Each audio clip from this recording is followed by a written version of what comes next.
राजकुमार, ये क्या किया आपने? राजमाता कभी भी एक जागीरदार की लड़की को आबा प्रदेश राज्य की रानी नहीं बनने देगी। हमने क्या किया? हमने तो बस, और वैसे भी यहाँ कोई शादी नहीं हो रही है।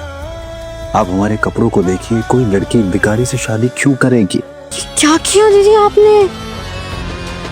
इतनी खराब किस्मत कैसे हो सकती है आपकी? इतने सारे कुंवर खड़े हैं आपके सामने और आपने वरमाला भिखारी को डाल दी। इतनी ऐशो आराम की जिंदगी छोड़कर अब आपको मेहनत मजदूरी की जिंदगी जीनी पड़ेगी। अब आप हमारे कपड़ों को देखिए, कोई लड़की भिखारी से शादी क्यों करेगी? क्या किया दीदी आपने? इतनी खराब किस्मत कैसे हो सकती है आपकी? इतने सारे कुंवर खड़े हैं आपके सामने और आपने वरमाला भिखारी को डाल दी। इतनी ऐशो आराम की जिंदगी छोड़कर अब आपको मेहनत मजदूरी की जिंदगी जीनी पड़ेगी। अब हम मना भी नहीं कर सकते, क्योंकि अगर मना किया तो राज्य से निकाल दी जाओगे। आप देखते हैं जागीरदार की बड़ी बेटी इस भिखारी से शादी करती है या नहीं? अरे मना कैसे कर सकती है? ये परंपरा है। अगर मना किया तो इस खानदान से किसी का लेना देना नहीं रहेगा। इस प्रथा को मना नहीं कर सकते। पिताजी को देश निकाला मिल जाएगा। वैसे भी हम किसी राजकुमार से भी शादी नहीं करना चाहते। बड़े घर में हम सिर्फ एक गुड़िया बनकर रह जाएंगे। मना करने की सोचना भी मत। हम आपसे शादी करने के लिए तैयार हैं। क्या आप सच में हमसे शादी करना चाहती हैं? जी, ये वरमाला आप पर गिरी है तो आप इसे करेंगे। तो आप नहीं करना चाहते? देखिए, हमारे पास आपको देने के लिए कुछ भी नहीं है। हमसे शादी करके आपको बहुत तकलीफें होंगी। शायद कभी कभी भूखे पेट भी सोना पड़ जाए आपको। हम इज्जत तो दे सकते हैं आपको, लेकिन वो ऐश और आराम की जिंदगी शायद नहीं दे पाएंगे। क्या ये सही होगा आपके लिए? हम दोनों के हाथ पैर बिल्कुल सही सलामत है। हम मेहनत कर कर कमा सकते हैं, जो चाहे पा सकते हैं। कम में गुजारा कर कर भी खुश रहा जा सकता है। ये किस तरह की लड़की है जो आज के समय में कम में खुश रहने की बात कर रही है, वो भी एक जागीरदार की बेटी होकर? सोच लो, इस फटीचर से शादी करके खुश रह पाओगे? फिर हमारे पास मत आना, हम तो घर में घुसने भी नहीं देंगे।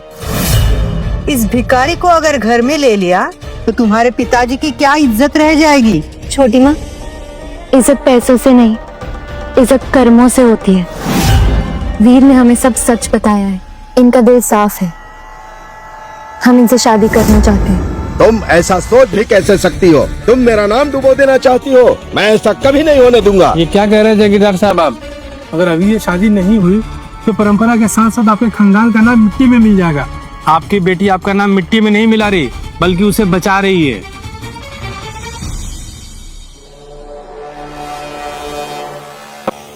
एक बात बताओ, तुम्हारे पास और कोई कपड़े हैं या फिर शादी में भी यही पहन के आने वाले हो? और हाँ, अगली बार मेरे पास खड़ा होना है ना तो नहा कर आना। दीदी, मैं कह रही हूँ, ये शादी करके ना बहुत पछताओगी आप। फिर मत कहना। मेरी शादी ना प्रताप खानदान के युवराज सिद्धार्थ से हो रही और तुम बनोगी भिखारी। लेकिन अब तुम्हारी बारी। जिस युवराज से शादी करने के लिए आप इतना उछल रहे हैं, आप उनकी असलियत जानते नहीं हैं। पर आपको तो कोई तकलीफ नहीं होगी, क्योंकि प्यार करना तो आप भी नहीं जानते। तुम्हें सिर्फ हैसियत और ऐशो आराम दिखता है।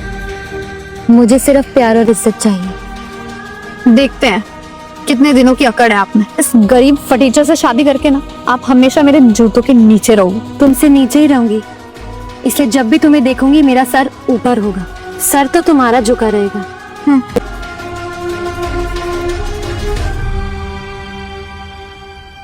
3 दिन बाद यहीं आ जाना, उस दिन हमारी शादी होगी। राजमाता चाहती है कि हम शादी कर लें। ये लड़की दिल की अच्छी है। अगर हमने इससे शादी कर ली तो कम से कम एक ऐसी लड़की से शादी करेंगे जो हमसे शादी करना चाहती, ना कि हमारी राजगद्दी से।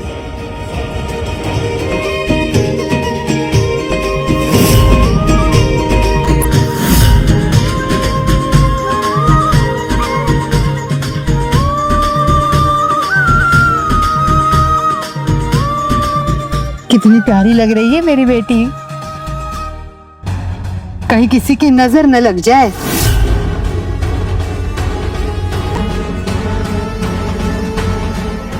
देखा आपने, मेरी बेटी देविका के लिए शादी के तोहफे आए हैं। इतने सारे गहने आए हैं। सुना है 3-4 एकड़ जमीन भी मिली है, लेकिन कुमारी मृणालिका को कुछ नहीं मिला। दीदी, अब ऐसे भिखारी से शादी करोगी तो क्या ही मिलेगा?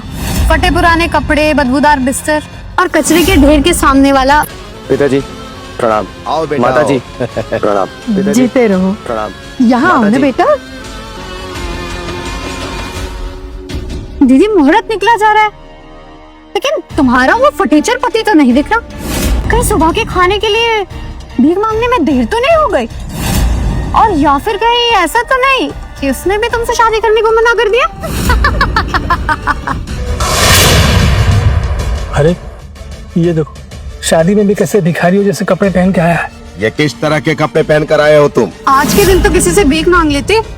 तुम्हें और मेरे दामाद सिद्धार्थ में जमीन आसमान का फर्क दिखाई दे रहा है। दीदी, तुम समझाओगी नहीं कुछ नहीं? ऐसे तो हर मौके पर हमारी बदनामी करवाते रहेंगे। ये मैं कभी बर्दाश्त नहीं कर सकता। अब रहने दीजिए, जो हो गया सो हो गया। अब जल्दी से इसकी विदाई करवा दीजिए, और फिर ये भिखारी और इसकी भिखारन बीवी दोनों से हमारा कोई रिश्ता नहीं होगा। मैं अभी भी शर्म नहीं आ रही? ऐसे फटीचर भिखारी के साथ फेरे लोगी? इंसान की पहचान उसके कपड़ों से नहीं, उसके मन से होती है, और इनका मन सच्चा है। हाँ हाँ ठीक है, चलो अब शादी की विधि शुरू करते हैं। पंडित जी,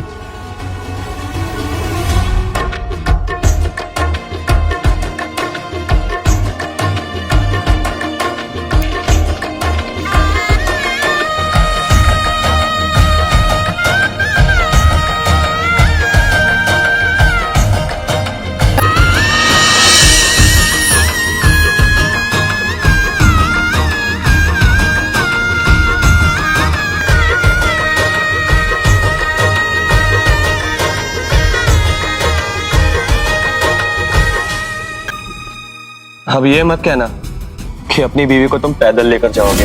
क्यों नहीं? अब सारी जिंदगी ऐसे ही तो मेहनत करनी है, अभी से शुरू कर सकते हैं। और हाँ दीदी, पिताजी का इस तरह से दिल दुखा कर जा रही, दोबारा कभी शक्ल मत दिखाना है आपने। हाँ, आज से तुम्हारा इस परिवार के साथ कोई रिश्ता नहीं होगा। विदाई लो और जाओ अपने भिखारी पति के घर। मृणालिका, चलिए घर चलते हैं।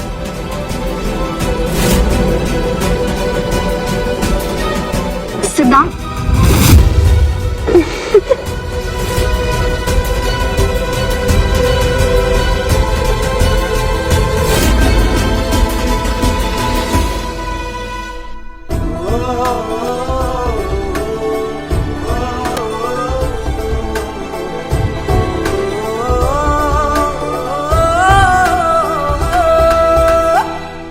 राम,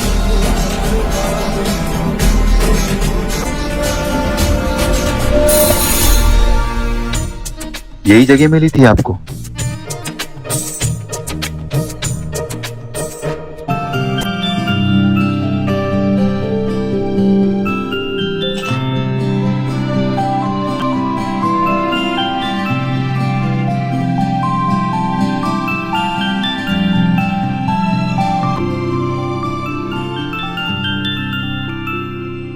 इतना छोटा घर, ऐसे घर में कोई कैसे रह सकता है? इतना छोटा आप घर, इन्हें तो कहा था एक छोटा सा ऐसे घर घर में ढूंढने, कोई कैसे रह सकता है? किसी को पता ना चले कि आप एक राजकुमार हो, इसलिए ये किसी को पता ना चले कि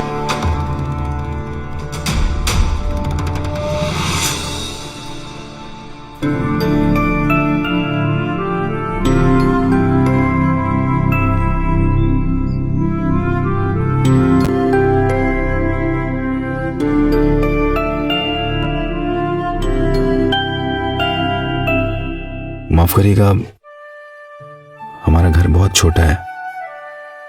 छोटा है पर हमारा है, और कम से कम सर पर छत है। लोगों के पास वो भी नहीं होता।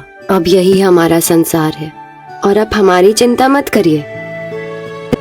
इसे तो हम साफ सुथरा करके मकान से घर बना देंगे।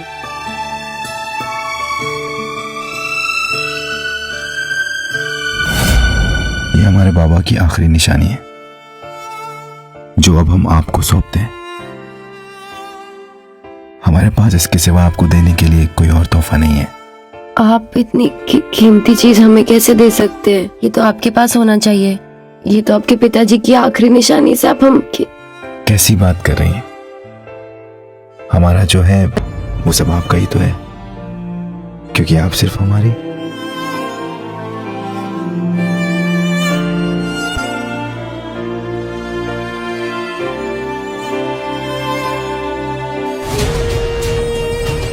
राजमाता, मेरे राजकुमार वीरेंद्र ठीक तो होंगे ना? बचपन से मैं उनकी प्रतीक्षा कर रही हूँ। घबराओ मत बेटी, सेना प्रमुख बलदेव राजकुमार के साथ ही है, तो उन्हें कुछ भी नहीं होने देंगे। वो जैसे ही लौटेंगे ना, मैं उनके कान पकड़कर तुम दोनों की शादी करवा दूंगी, ठीक है? राजमाता की जय हो। खबर मिली है कि राजकुमार वीरेंद्र चंद्रवान राज्य में है और उन्होंने वहाँ शायद वहाँ क्या? बोलो। किसी और से शादी कर ली है।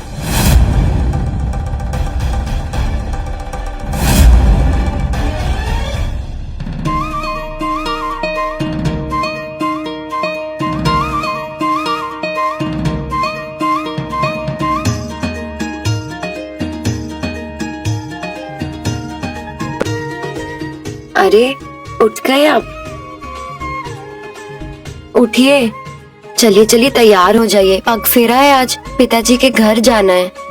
चलिए।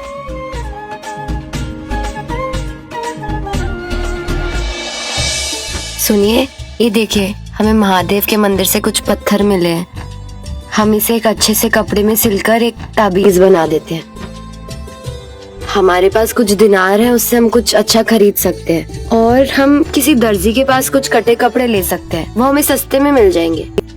ठीक है, चलिए आपको बाजार लेकर के हम चलते हैं, फिर वहां से आपको आपके घर रुको।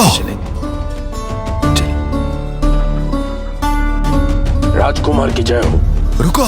ये सब आपको ऐसे क्यों? नहीं, हमसे नहीं, ये सब तो बलदेव से मिलने आए। क्यों बलदेव? हाँ, वो मैं कभी राजमहल में नौकरी करता था, तो ये सब मेरे वहां दोस्त हो गए। उठो उठो, हम सब दोस्त है ना। अब मिनालिका, अब क्या आप अकेले बाजार जा सकती हैं? अब देखिए ना, घर में मेहमान आ गए तो हम दोनों का ऐसे। हाँ हाँ, घर आए मेहमानों को कोई तकलीफ नहीं होनी चाहिए। हम चलते हैं। अपना ख्याल रखिएगा। हाँ।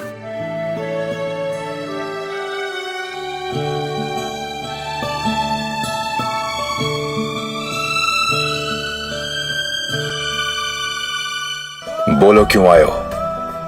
राजकुमार, राजमाता संभावी देवी की तबीयत खराब हो गई है, वो आपसे मिलना चाहती है।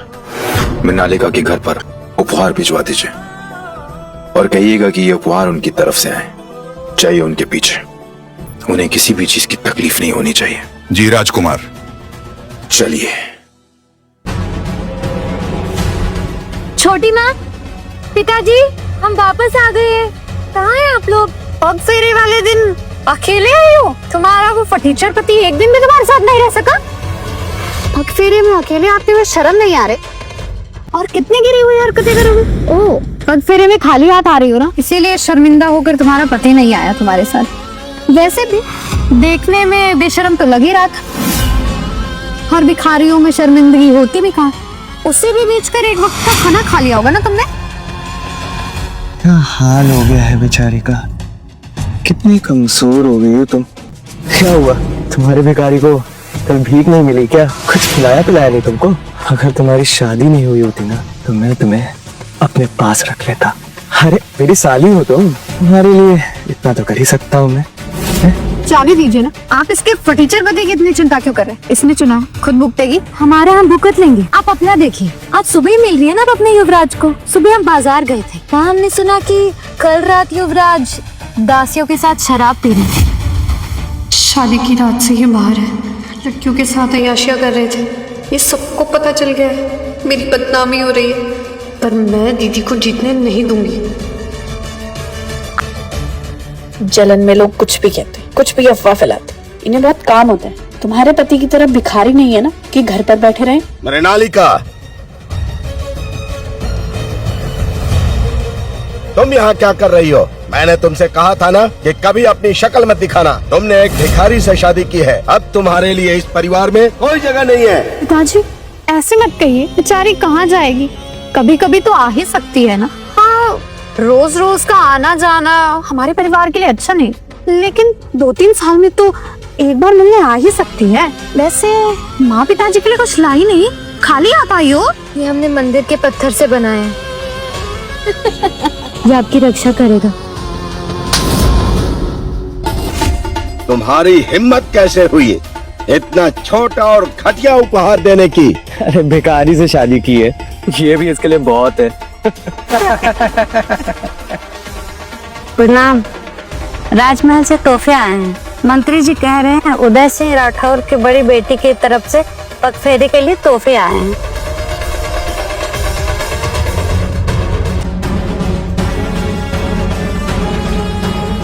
आखिर आपकी बड़ी बेटी की शादी किसके साथ हुई है जिसके लिए राजमहल से इतने सारे तोहफे आए हैं?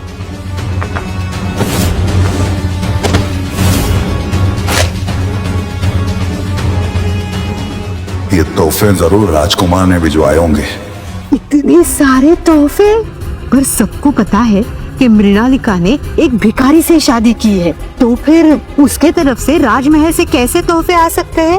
हो सकता है ये सारे तोहफे देविका के लिए आए हो। आखिर देविका ने युवराज सिद्धार्थ से विवाह किया है और युवराज सिद्धार्थ के बड़े भाई जयपाल प्रताप वो राजमहल में मुख्य सलाहकार है। हाँ हाँ, ऐसा ही हुआ होगा। पिताजी ये तोहफे मेरी तरफ से ही आए हैं। अब मेरी तरफ से तो 2 तोहफे हैं दीदी। तुम ये घटिया सा ताबीज दोगी पिताजी को? पिताजी की इज्जत की कोई परवाह नहीं तुम्हें? तोहफे की गिनती में उसके पीछे देने वाले की सच्चाई और भावना देखी जाती है। चुप हो जाओ।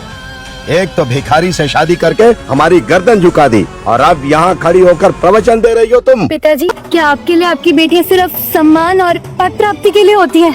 आप चाहते थे हम ऊंचे पद के व्यक्ति से विवाह कर लें ताकि आपको सम्मान और महंगे तोहफे मिल सके। क्या आपकी नजर में आपकी बेटी का अस्तित्व सिर्फ इसी के लिए है? बदतमीज लड़की। मैं इनके सामने राजकुमार की असलियत नहीं आने दे सकता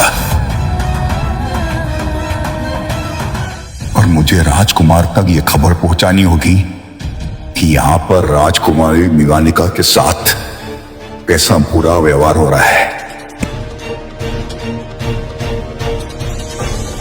ये हार तो राजघराने का लगता है। हाँ,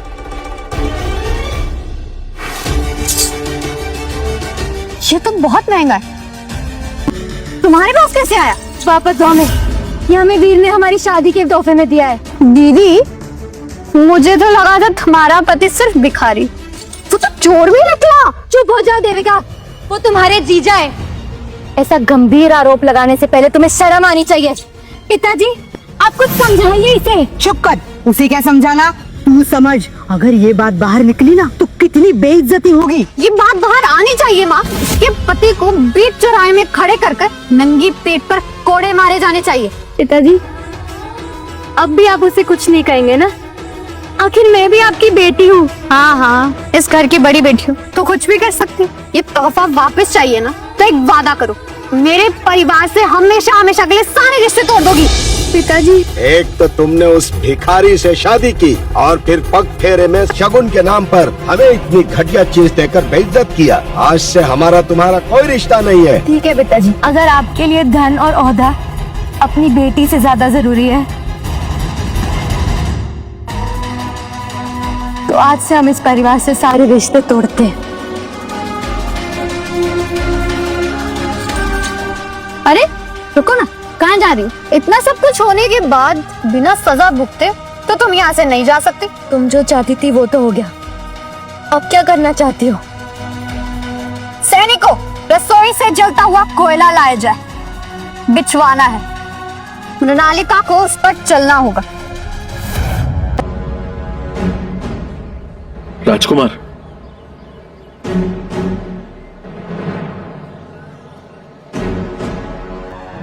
अच्छा हुआ आप आ गए। राजमाता आपकी प्रतीक्षा कर रही है। अब ठीक है, आराम कर रही है अभी। राजकुमार, राजकुमार, मृणालिका को उसके घर वाले बहुत परेशान कर रहे हैं। वो बहुत तकलीफ में है। आप तुरंत चलिए राजकुमार। इनकी इतनी हिम्मत, इस पे चलना होगा, तभी तुम्हारे पापों का प्रायश्चित होगा। नहीं, हम ऐसा नहीं कर रहे हैं, हम जल जाएंगे। हमने कुछ गलत नहीं किया है। चुप। अग्नि द्वारा शुद्धि से ही हमारे खानदान का नाम वापस ऊपर उठ सकता है, वरना तुम्हारे पिताजी पर कोई थूकेगा भी नहीं। देखो, अगर तुम्हें तुम्हारे प्यारे पति का दिया हुआ तोहफा वापस चाहिए तो चलो, वरना मैं जला देती हूँ। नहीं नहीं नहीं, ऐसा मत करो। मैं जलते हुए कोयले में चलने के लिए तैयार हूँ।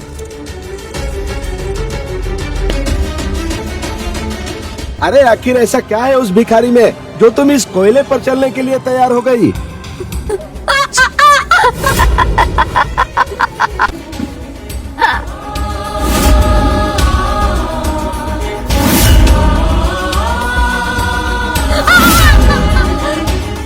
ये हार जरूर उस भिखारी के लिए ना बेशकीमती होगा।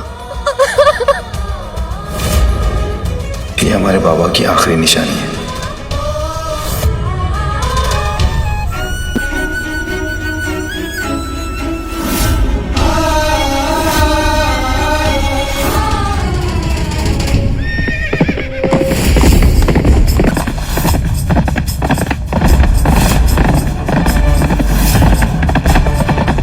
आ रहा हूं मैं, मेरा इंतजार करो।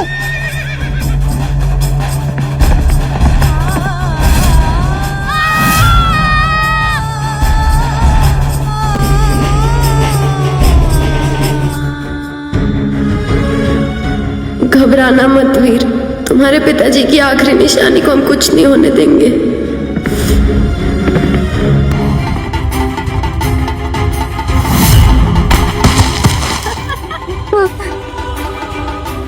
देविका, अब तो मेरा हार दे दो। अच्छा, आओ फिर रेंगते हुए और ले जा। आओ ना। भले हमारी जान क्यों ना चली जाए, हम तुम्हारे दिए हुए इस हार को सही सलामत वापस हासिल करेंगे। लो।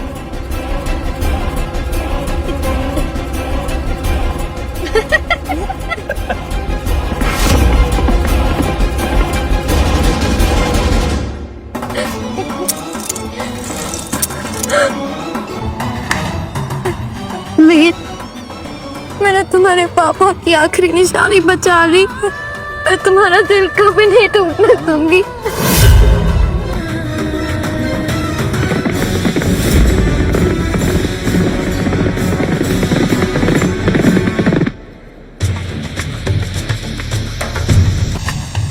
तुमने फटीचर भिखारी से शादी की और मैंने प्रताप खानदान के युवराज से, लेकिन फिर भी तुम मुझसे ज्यादा खुश कैसे? मैं ऐसा नहीं होने दूंगी। तुम्हारे इस खूबसूरत चेहरे को जला दो तो क्या फिर भी तुम्हारा वो फटीचर पति तुम्हें अपनाएगा?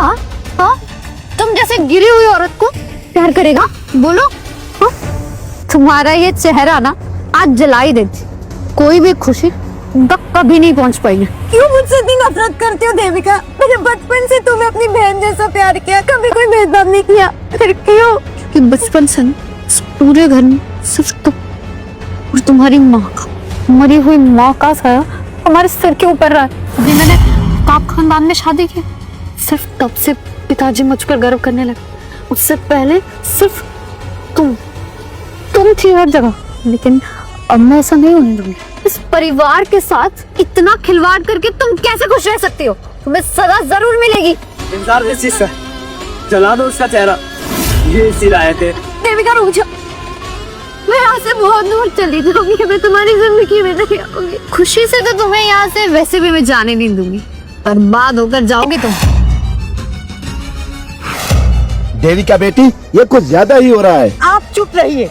आपने ही सर चढ़ाया था इसे, इसीलिए आज ये दिन देखना पड़ रहा है। अगर सजा नहीं दी ना तो आगे भी आपका सर ऐसे ही झुकवाती रहेगी। तुम ऐसा नहीं कर सकती हो देविका।